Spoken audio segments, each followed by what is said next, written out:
Hola, muy bienvenidos al estudio bíblico del día de hoy.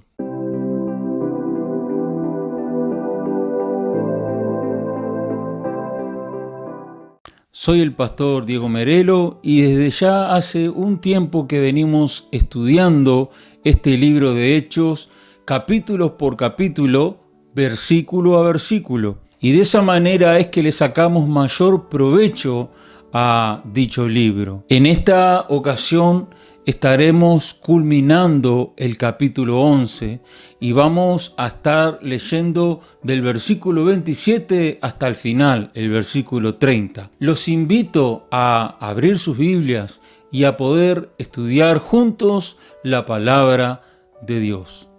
Dice así la palabra del Señor.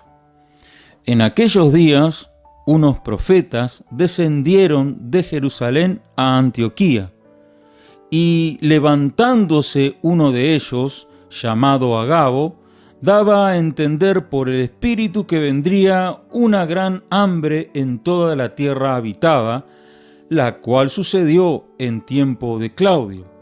Entonces los discípulos, cada uno conforme a lo que tenía, determinaron enviar socorro a los hermanos que habitaban en Judea, lo cual en efecto hicieron, enviándolo a los ancianos por manos de Bernabé y de Saulo. Oremos. Señor y Padre Celestial, en este momento nos encomendamos a ti para estudiar tu santa palabra. Queremos pedirte que de ella podamos extraer las aplicaciones prácticas para nuestra vida, y que podamos ser fieles al transmitir lo que tú quieres hablarnos a través de estos versículos. Te lo pedimos en el nombre del Padre, del Hijo y del Espíritu Santo. Amén.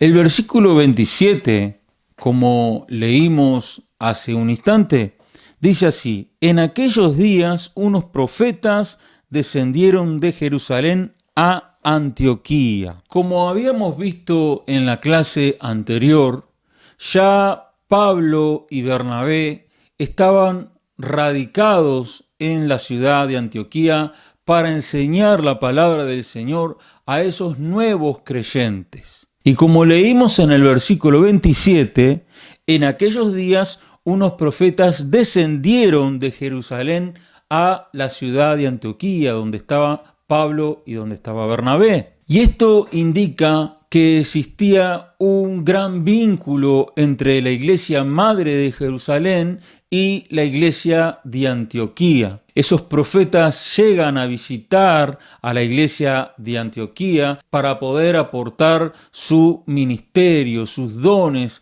a esa iglesia naciente.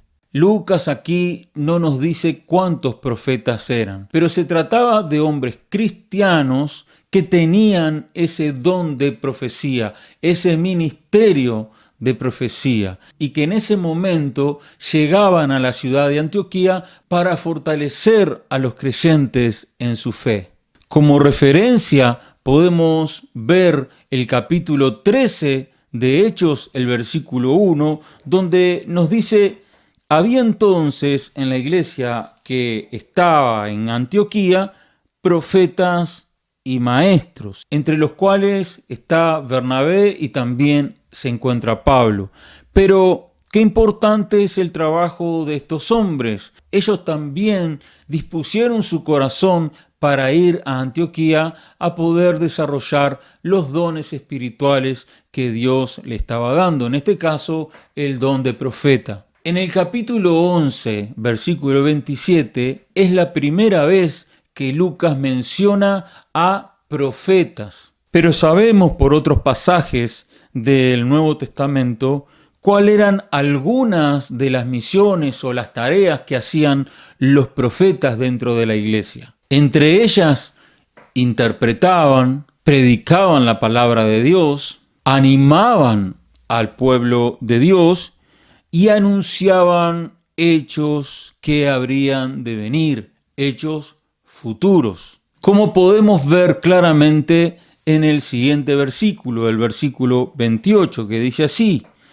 y levantándose uno de ellos, llamado Agabo, daba a entender por el Espíritu que vendría un gran hambre en toda la tierra habitada, la cual sucedió en tiempo de Claudio. Aquí el versículo 28 comienza diciendo y levantándose. Eso significa y poniéndose en pie o parándose. Seguramente en el contexto de una reunión o una oración que estaban realizando junto a la iglesia de Antioquía, este hombre, Agabo, se pone en pie y comienza a profetizar lo que el Espíritu Santo le estaba diciendo en su corazón. Pero no es la única vez que aparece en el Nuevo Testamento el profeta Agabo.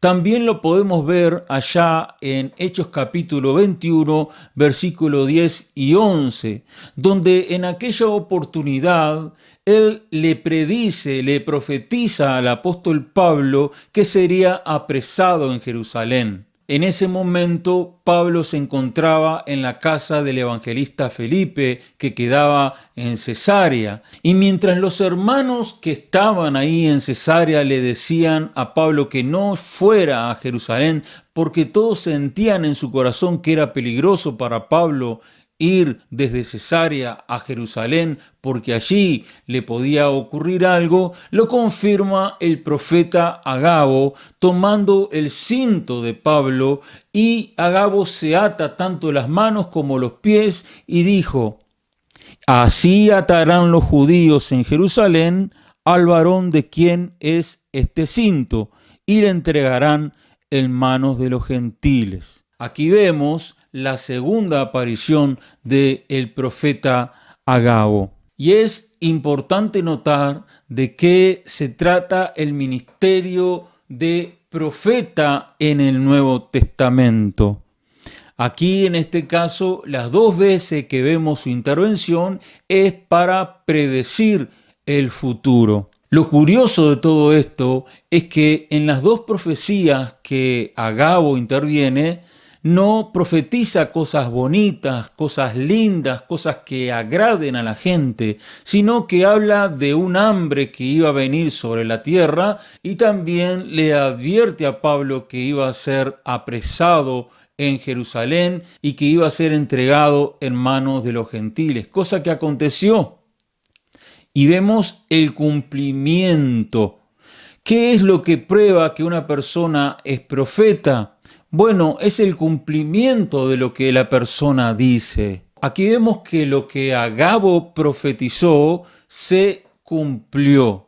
Hay muchos ministerios de profetas en este tiempo, y algo que me hace reflexionar a mí es si serán verdaderos profetas.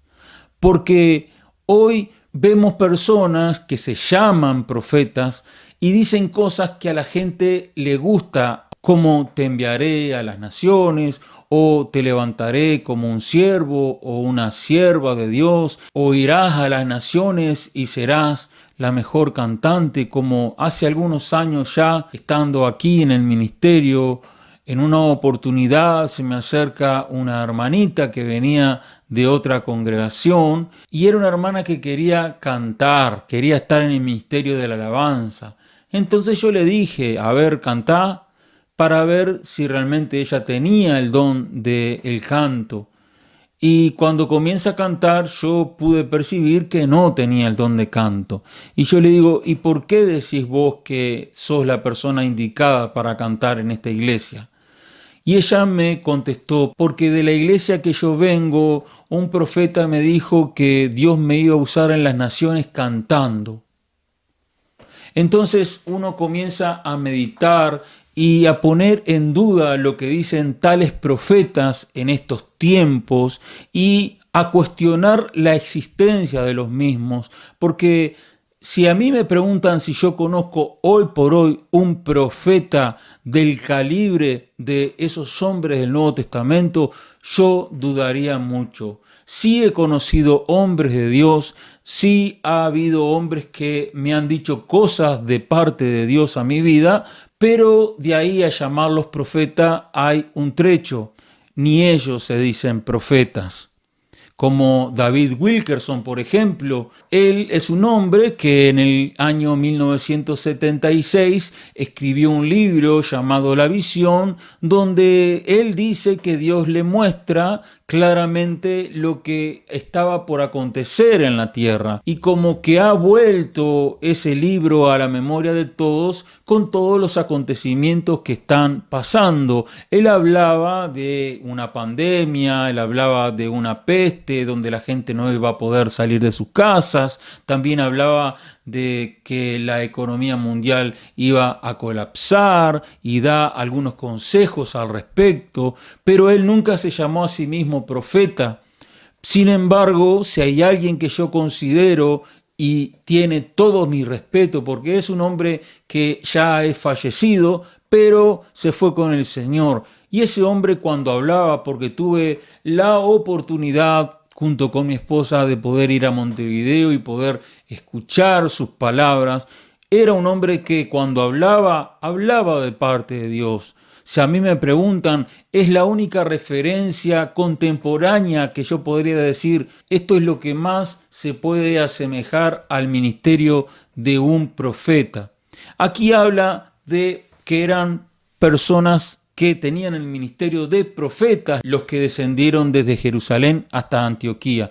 No los llama pastores, hombres que predicaban la palabra de Dios, como también se entiende hoy que todo aquel que predica es un profeta. Y está bien, pero aquí en esta ocasión no los llama pastores. Eran hombres que se caracterizaban y tenían el ministerio exclusivo y el don de la profecía, de advertir, de poder adelantarse a los acontecimientos. Ahora, este hombre Agabo se levanta, se para y vemos que comienza a profetizar, a predecir el futuro. Y continúa Lucas diciéndonos esto: daba a entender por el Espíritu que vendría una gran hambre en toda la tierra habitada, y agrega, la cual sucedió en tiempo de Claudio. O sea que si el libro de los Hechos fue escrito, como dicen los eruditos, entre los años 80 y 90 del primer siglo de la era cristiana, podemos entender que Lucas ya había visto con sus propios ojos lo que había sido esa hambruna. Él había visto el cumplimiento de lo que Agabo con su profecía había predicho. Los eruditos difieren en cuanto a la fecha exacta de la hambruna que aconteció en los tiempos de Claudio, pero la evidencia histórica indica que fue entre el año 46 y el año 47 después de Cristo. Pero es algo interesante porque hay historiadores de origen pagano que hablan de esa hambruna. Y aquí vemos el cumplimiento de las profecías. ¿Cómo sabremos si el profeta habla de parte de Dios? Si no se cumpliere lo que habla el profeta, con presunción habló el profeta. Pero en este caso, las profecías de Agabo se cumplieron. Y yo quiero leer algunas personas o algunos escritos históricos que hablaron de esta hambruna que aconteció en esa época. La hambruna que estaba predicha, que estaba profetizada por Agabo, era en todo el mundo conocido, pero en realidad se está refiriendo al mundo romano. Pero la hambruna atacó con diferencia de intensidad en las diferentes naciones y ciudades de aquella época. Por ejemplo, el historiador Oroclo, que era un historiador del siglo V después de Cristo, menciona esta hambre en Siria, justamente donde Antioquía era la capital. Y Oroclo habla de que esa hambruna tuvo lugar entre el 46 y 47 después de Cristo. Flavio Josefo, un historiador que muchos cristianos lo tomamos como una referencia para conocer la visión de un contemporáneo de los tiempos del apóstol Pablo, Josefo escribe en su libro Antigüedades de los Judíos que esa hambruna aconteció. Y quiero citar textualmente algunas palabras que dijo Flavio Josefo en su libro. Dice así: alrededor de esta época vivió la reina Helena. Esta reina era una reina del antiguo reino asirio. Y esta mujer, junto con su hijo, allá por el año 30 después de Cristo, se convierte al judaísmo y cambia sus costumbres. Y continúo leyendo lo que dice Flavio Josefo. Alrededor de esta época vivió la reina Helena de Adiabene. Adiabene era el viejo imperio asirio. Y ella tuvo la oportunidad de conocer Jerusalén y adoptar el judaísmo como su forma de vida, tanto ella como su hijo Isates. Ambos comenzaron a seguir el camino judío, dice Flavio Josefo, apartándose de su antiguo estilo de vida. Continúa, su llegada fue de gran ayuda a las masas que estaban en Jerusalén, pues hubo gran hambre en la tierra y fueron muchos los que murieron a causa de ella. Cuando fue necesario conseguir alimentos desde el exterior, la reina Helena envió a algunos de sus asistentes con dinero a la ciudad de Alejandría a comprar todo el grano que fuese posible. Además, envió a otros a la isla de Chipre para que trajesen con ellos higos secos. Todo este proceso tuvo lugar rápidamente y tan pronto como regresaron, entregaron las provisiones a aquellos que las necesitaban con desesperación. Debido a esto, la reina Helena fue muy respetada. Y ella le dejó el legado a su hijo Isates, que fue consciente de esa gran hambre y envió un gran regalo a los dirigentes que estaban en Jerusalén. Y así todos esos historiadores, hay varios documentos que datan de una importante antigüedad que verifican de esa hambruna que hubo en los tiempos de Claudio. El historiador Tácito habla que la hambruna tuvo lugar mientras gobernaba el emperador Claudio César. Y así podemos ver cómo también los historiadores paganos, seculares, confirman lo que el profeta Agabo ya había predicho. Ahora se cree que la iglesia de Antioquía nació en el año 42 después de Cristo.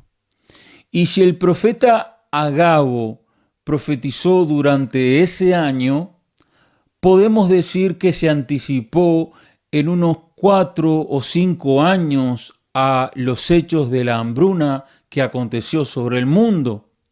Y aquí vemos un verdadero hombre de Dios y cuán necesario fue este ministerio profético dentro de la iglesia de Antioquía. Y lo que vemos como primera aplicación práctica es que Dios ya sabe de antemano lo que va a acontecer. Vemos cómo el Espíritu Santo habló a través del profeta Agabo, pero eso nos tiene que dar paz a nosotros, pues Dios sabe de antemano lo que acontece. Él tiene la historia en su mano.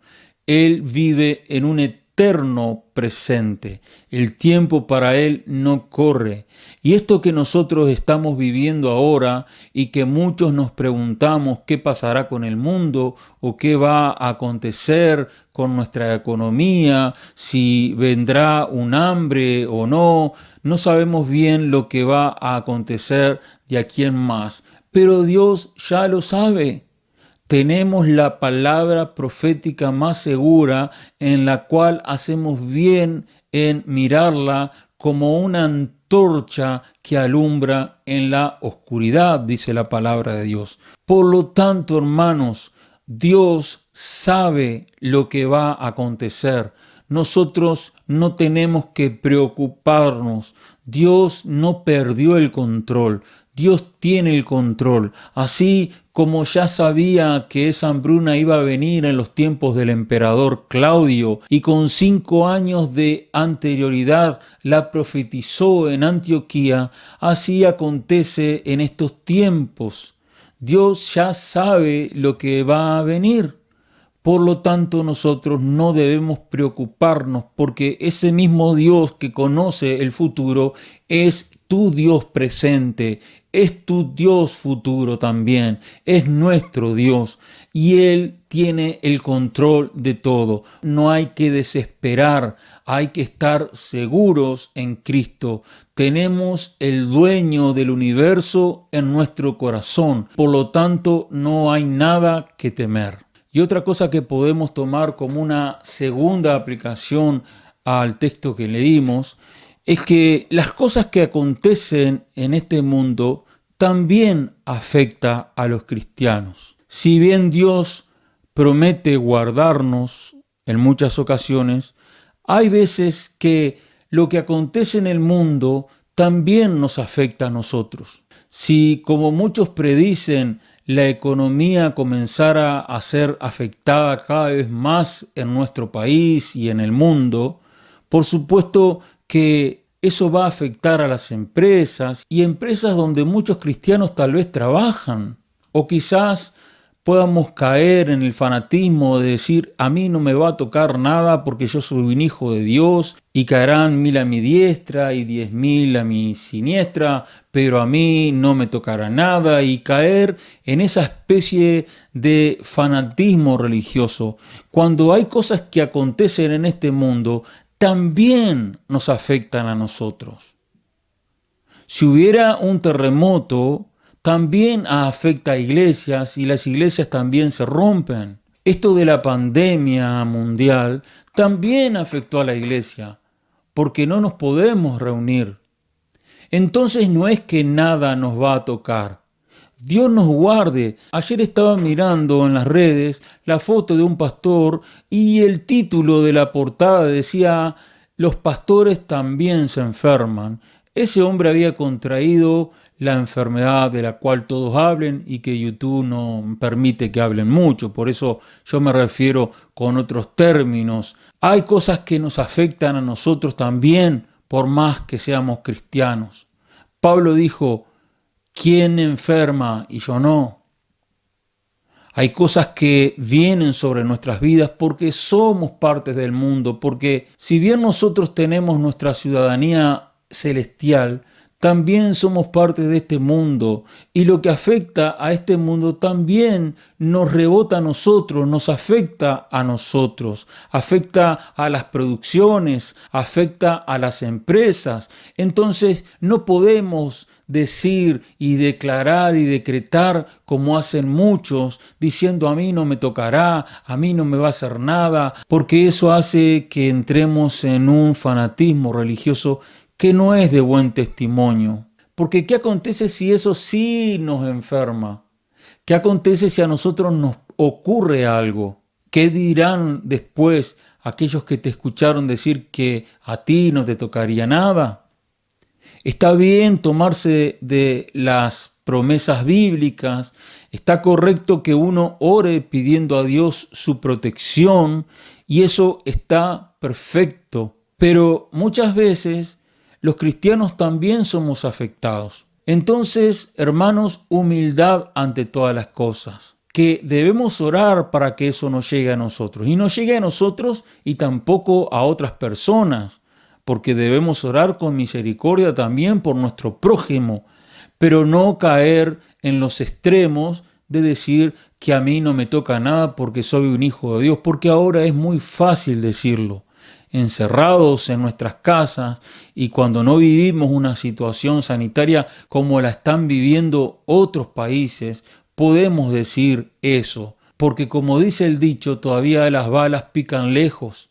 Pero, ¿qué pasa si eso comienza a contagiar muchas personas en nuestra nación y en nuestra ciudad? Podemos tener fe que nada nos tocará, pero a mí también me duele una muela, ¿sabe? A mí también muchas veces siento dolores en mi cuerpo.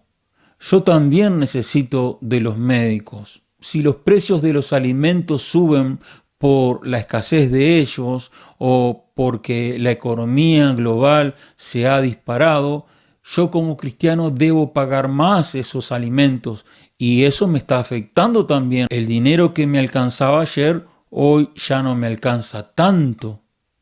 Es fácil decir cuando tenemos muy buenos sueldos y estamos muy cómodos, pero cuando estamos viviendo al día es muy diferente la situación. Hay que hablar desde la fe, pero no desde el fanatismo religioso. Y yo sé, hermanos, que esto tal vez a algunos no les va a gustar porque van a decir: a mí no me toca nada, yo soy hijo del rey, esto a mí no me va a afectar. Bueno, yo también creo que esto a mí no me va a afectar, ni a mi familia va a afectar, porque creo que de alguna manera nuestro gobierno está llevando muy bien la situación y no estamos siendo negligentes como otros gobiernos. Pero para ir más a lo concreto y no dar tanta vuelta en el asunto, las cosas también nos afectan a los hijos de Dios, como la hambruna iba a afectar a cristianos de Jerusalén y a cristianos de diferentes partes del mundo. ¿Eran cristianos? Sí, eran cristianos. ¿Eran consagrados? Sí, eran consagrados. Sin embargo, ellos también fueron afectados por la hambruna y necesitaron la ayuda humanitaria de otros. Ahora continuamos con lo que dice el versículo 29. Leamos. Entonces los discípulos, cada uno conforme a lo que tenía, determinaron enviar socorro a los hermanos que habitaban en Judea. Es muy importante ver la forma en que reaccionaron los hermanos de Antioquía. ¿Para quién estaba profetizada el hambre? El hambre estaba profetizada para todo el imperio romano. Si bien algunas naciones que estaban dentro del imperio romano iban a ser más afectadas que otras. Pero el hambre también era para la iglesia de Antioquía que estaba profetizada. Así faltaran 5 años para que llegaran. Pero ¿cuál fue la reacción ante esa profecía de Agabo que tuvieron esos creyentes de Antioquía? Fue una reacción espontánea, fue una reacción de amor, porque vemos que ellos reaccionan así. Entonces los discípulos, cada uno conforme a lo que tenía, no conforme a lo que no tenía, sino conforme a sus fuerzas, determinaron enviar socorro a los hermanos que habitaban en Judea. ¿Por qué no pensaron en sí mismos y dijeron: bueno, viene el hambre, vamos a comenzar a guardar nuestras cosechas, vamos a comenzar a ahorrar dinero, vamos a planificar una manera de sobrevivir para cuando venga y azote al mundo, como dijo el profeta Agabo, esta hambruna? Sin embargo, ellos pusieron la mirada en la iglesia de Jerusalén. Y en verdad la ciudad de Jerusalén sería una de las más afectadas por esta hambruna a nivel del imperio romano. Pero qué importante ver que aquí no hubo nada de egoísmo de parte de los creyentes de Antioquía. Eran nuevos en la fe, hermano. No alcanzaban a tener 1 año de convertidos. Si bien tenían excelentes maestros como Pablo y Bernabé, y ahora los profetas que habían ido a fortalecer y a poder edificar con su don profético a esa iglesia, ellos eran nuevos en la fe cristiana. Sin embargo, no tuvieron un corazón egoísta. Ellos no hicieron sálvese quien pueda. Ellos lo que hicieron fue pensar en la iglesia madre. Y les quiero leer algunos versículos porque a partir de entonces el apóstol Pablo y Bernabé serían los encargados también de recoger la ofrenda en diferentes lugares para poder apoyar a la iglesia madre. Veamos lo que nos dice la palabra de Dios al respecto. Por ejemplo, allá en Hechos capítulo 15, versículo 25 al 28, dice lo siguiente: Mas ahora voy a Jerusalén para ministrar a los santos, porque Macedonia y Acaya tuvieron a bien hacer una ofrenda para los pobres que hay entre los santos que están en Jerusalén, pues les pareció bueno, y son deudores ellos, porque si los gentiles han sido hechos participantes de sus bienes espirituales, deben también ellos ministrarles de los bienes materiales. Aquí Pablo interpreta la ayuda de la iglesia de Macedonia y Acaya como una devolución. ¿Y a qué me refiero con una devolución? Porque aquí Pablo aclara que ellos, como iglesias gentiles, eran deudores, porque ellos recibieron los beneficios espirituales de la iglesia de Jerusalén, que enviaba obreros para poder ser los ancianos, para poder ser los líderes y pastores de esa iglesia y darles el alimento espiritual que esas iglesias necesitaban. Pero como devolución, no porque Jerusalén se los demandara, sino porque ellos se sentían tan agradecidos que no era que pagaran por lo que le habían hecho, sino que querían agradecer y ayudar a la iglesia de la cual salieron tantos hombres y mujeres de Dios para ayudar a las iglesias gentiles. Por lo cual ellos quisieron ayudar monetariamente, financieramente a la iglesia madre de Jerusalén. Esto es un ejemplo para todos nosotros.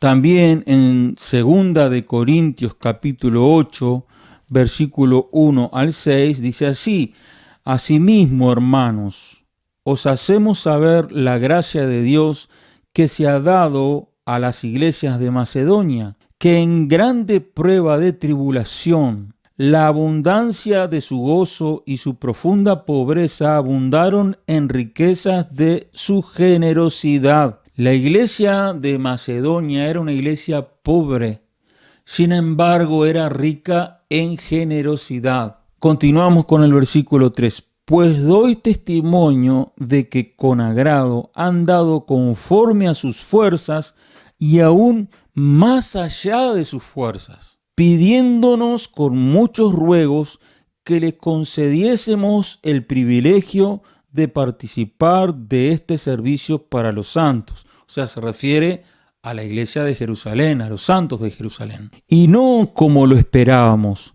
sino que asimismo se dieron primeramente al Señor y luego a nosotros por la voluntad de Dios.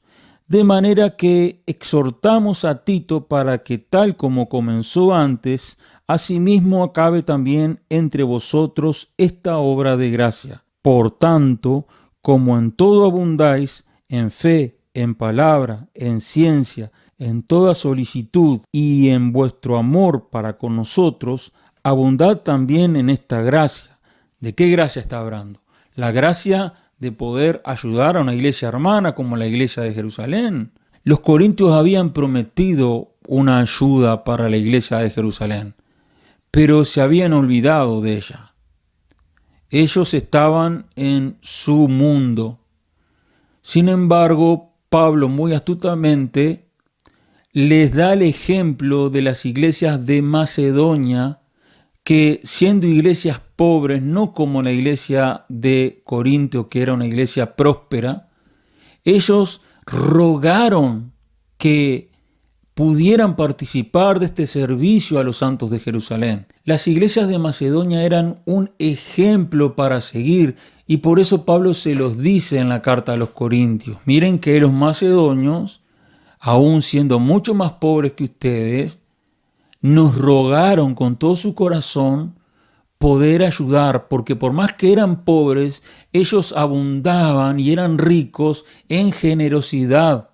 Y eso era lo que quería atacar Pablo en la iglesia de Corinto. Era una iglesia egoísta, era una iglesia inmadura, porque no querían ayudar a su iglesia madre, a la iglesia que le había enviado los mejores obreros para trabajar entre ellos. Y continúa el versículo 8, no hablo como quien manda, sino para poner a prueba por medio de la diligencia de otros, también la sinceridad del amor vuestro.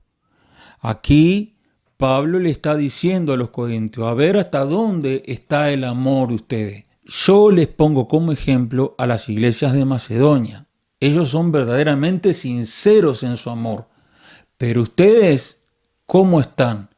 Y todo eso se lo digo para ponerlos a prueba. ¿Hasta dónde va el amor de ustedes? Yo sé que han sido enriquecidos en muchos dones, pero en este don de dar y de ser generosos no han sido muy obedientes, que digamos. Entonces Pablo muy astutamente, pero también con un corazón lleno de amor, les dice que él no les quiere imponer nada, pero sí quiere probarlos, quiere ver hasta dónde llega el amor de los hermanos de Corinto. Y hay muchos versículos más que nos hablan donde Pablo y Bernabé fueron los encargados de ir a llevar estas ofrendas que eran levantadas en las diferentes iglesias que eran establecidas ya más adelante, ¿verdad?, en sus viajes misioneros, para después ir y llevar a Jerusalén esos donativos. Pero todo se tenía que hacer voluntariamente. Por eso es que en ese contexto, Pablo, siguiendo hablando a los corintios, dice así: pero esto digo, el que siembra escasamente, también segará escasamente. Y el que siembra generosamente, generosamente también segará. Cada uno dé como propuso en su corazón, no con tristeza, ni por necesidad, porque Dios ama al dador alegre. Y poderoso es Dios para hacer que abunde en vosotros toda gracia, a fin de que teniendo siempre en todas las cosas todo lo suficiente, abundéis para toda buena obra. Aquí Pablo habla claramente que si la iglesia de Corinto se tomaba en serio la posibilidad de poder mandar donativos a la iglesia de Jerusalén, Pablo les dice que si ellos siembran escasamente, van a recibir escasamente también. Aquí hablamos del principio de generosidad y continúa: y el que siembra generosamente también segará generosamente. Entonces, el principio aquí es que aquel que da con generosidad también recibe con generosidad. Y es muy bueno que, como dice el versículo 7, que no demos, ¿verdad?, con tristeza, ni demos por necesidad. Ay, están necesitando, vamos a darles como estos pobres. No, Dios no quiere esa actitud en nuestro corazón. La actitud para dar debe ser una actitud correcta. Demos con un corazón alegre, porque Dios ama al dador alegre. Y también Él promete, y poderoso es Dios para hacer que abunde en vosotros toda gracia, o sea, todo bien financiero, todo bien de abundancia. Dios es poderoso, le decía Pablo a los corintios, para que abunde la providencia en ustedes, a fin de que teniendo siempre en todas las cosas todo lo suficiente, abundéis para toda buena obra. O sea, ellos iban a recibir más con el propósito de poder también seguir abundando en toda buena obra de generosidad para con los demás. Y eso es lo que podemos sacar de aquí. La iglesia de Antioquía no era una iglesia egoísta. La iglesia de Antioquía no dijo: sálvese quien pueda con esta hambruna que viene sobre el mundo, sino que dijo: vamos a ayudar a los demás. Aplicó el principio de generosidad. Esto es algo que es digno de imitar, y más en estos tiempos donde también se está necesitando de la generosidad de los hijos de Dios, de tu generosidad, de mi generosidad, de nuestra generosidad. Nosotros como hijos de Dios debemos sacar nuestros ojos de nuestros propios asuntos y ponerlos en la obra de Dios y ponerlos en las personas que tienen necesidad. Yo no me canso de repetir que estoy orgulloso de aquellos que van y dan la leche todos los sábados a los diferentes niños que están en los barrios marginales y que les cuesta realmente tener una cocoa caliente o lo que sea. Pero qué importante es también destacar la generosidad de algunos hermanos que en el medio de este tiempo, ellos aún así, y estoy hablando de personas que tal vez tengan menos ingresos que cualquiera, vienen con generosidad y aportan lo que tienen. Y gracias a sus aportes es que la iglesia sigue con luz, sigue con agua, y cuando volvamos a reunirnos normalmente, vamos a poder tener una luz prendida, vamos a poder lavarnos la cara, vamos a poder prender un aire acondicionado cuando venga el frío y así poder tener también electricidad. Gracias a los hermanos que realmente apoyan la obra.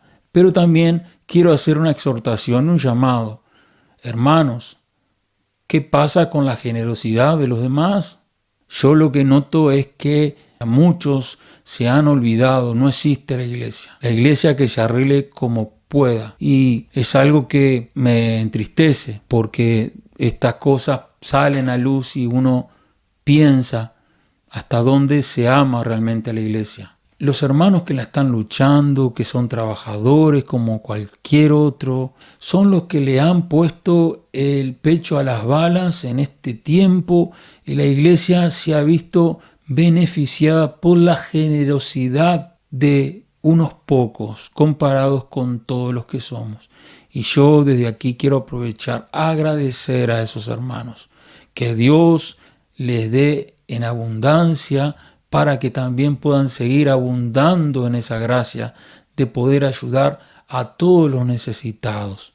Hermanos, esto es algo que podemos sacarlo como la tercera aplicación, la generosidad de Antioquía, que no pensaron en ellos mismos, sino que pensaron en la iglesia de Jerusalén. Y eso es algo encomiable, eso es algo digno de imitar. Eso habla de que no es entrar en la locura de este mundo de sálvese quien pueda, sino de ser personas solidarias, porque de donde nosotros recibimos el alimento espiritual, hacemos bien, como dijo el apóstol Pablo, y hay varios textos que hablan de eso, de también dar nuestros aportes materiales. Y eso es algo que debemos aprender como iglesia. Seamos generosos, no es una imposición. Destacar la actitud de esos hermanos que dan las cosas con generosidad, con un corazón alegre, y si no lo hace parece que le falta algo, pero también alentar y poner como ejemplo, como Pablo le puso como ejemplo la iglesia de Macedonia a los hermanos de Corinto. Miren cómo ellos, aún siendo pobres, pueden ser generosos con la iglesia madre, con la iglesia de Jerusalén, y ustedes aún no han aprendido a ser generosos. Entonces esa es otra aplicación importante. Seamos generosos como los creyentes de Antioquía. Y aquí, hermano, el texto termina con el versículo 30 diciendo, lo cual en efecto hicieron, enviándolo a los ancianos por mano de Bernabé y de Saulo. ¿Qué hicieron ellos? Enviaron su ofrenda de mano de los mejores hombres que tenían, de los maestros que tenían. No solo fueron generosos para dar, sino también fueron generosos para enviar los dos mejores hombres que ellos tenían, como Saulo y Bernabé, aquellos que lo habían alimentado con la palabra de Dios, fueron los que Antioquía eligió para enviarlos a llevarles los donativos a la iglesia de Jerusalén. Ahora, muy bien, con esto hemos terminado el capítulo 11 del libro de los Hechos. Antes de terminar, quiero invitarte a que te suscribas al canal y que también puedas dejar tus comentarios de la enseñanza. Si hay algo que te quedó de este capítulo 11, lo puedes mencionar en tus comentarios y así edificarnos todos mutuamente. Yo les agradezco de todo corazón por haberme acompañado hasta aquí, hasta el final de esta transmisión. Nos veremos Dios mediante el miércoles que viene con el comienzo del capítulo 12 del libro de Hechos de los Apóstoles. Que Dios los bendiga ricamente.